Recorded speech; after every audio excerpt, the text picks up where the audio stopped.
इसका उसका ना इसका है, जाने कितना है किसका है, कैसी भाषा में है लिखा।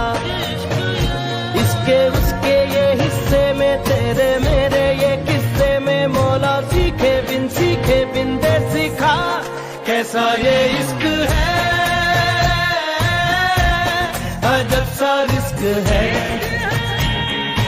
मैं आपका होस्ट राजा इमरान सफदर। चलिए नाजरीन, आज आपको हड़प्पा म्यूजियम के पास एक 9 गज़े की कब्र है, उसकी सैर कराते हैं। ये हड़प्पा म्यूजियम से अगर आप शुमाल नॉर्थ की तरफ आप जाएं तो एक फुटपाथ जाता है जो हड़प्पा म्यूजियम के अंदर ही वाक़या है। तो अगर आप उससे कुछ फासले पर जाएंगे तो आपको एक बिल्डिंग सी नज़र आएगी जो पुरानी वज़ा की एक इमारत। इसके अंदर एक तकरीबन 30 मीटर लंबी एक कब्र है।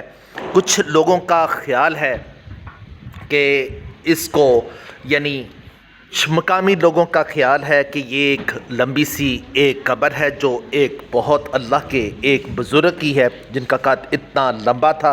लेकिन कुछ जो सेंसिबल और कुछ जो बाशऊर किस्म के लोग हैं वो कहते हैं कि दरअसल यहाँ पर किसी ज़माने के अंदर एक कोई जंग हुई होगी या कोई युद्ध हुआ होगा या कोई कम्बैट या कोई लड़ाई हुई होगी जिसके बलबूते पर यहाँ पर बहुत सी अमवात हुई, तो उनको इज्तमाई कब्र है तो उनको यहाँ पर दफना दिया गया। तो अगर आप बगौर देखें इस कब्र की, जिस पर मुख्तलिफ किस्म की चादरें चढ़ी हुई हैं, जिस पर आयतुल कुर्सी, कुछ चादरों पर आयतुल कुर्सी लिखी हुई है और कुछ चादरों पर चारों कुल शरीफ लिखे हुए हैं और कुछ पर अलहम्द शरीफ लिखी हुई है और मुख्तलिफ किस्म की चादरें हैं जो उन पर चढ़ाई जाती हैं। और ये सामने अगर आप इस पर देखें तो इंसानियत के लिए बहुत ज़बरदस्त किस्म का यहाँ पर एक लेक्चर लिखा हुआ है।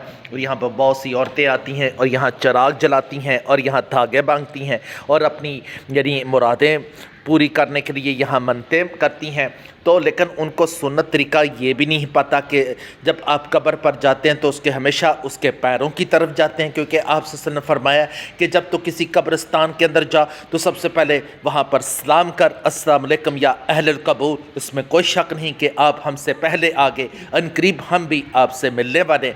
तो जब आपने सामने कब्र के सामने खड़े होकर कहना चाहिए अस्सलाम वालेकुम या अहलुल कब्र, और जब दवा करनी चाहिए तो सरहाने खड़े होकर खाना काबा शरीफ की तरफ आप दवा करें तो ये कंसीडर किया जाएगा कि आप अल्लाह ताला से दवा कर रहे हैं। अगर आप कब्र के सामने खड़े होकर दवा मांग रहे हैं तो इससे ये कंसीडर किया जाएगा कि आप उस कब्र से मांग रहे हैं।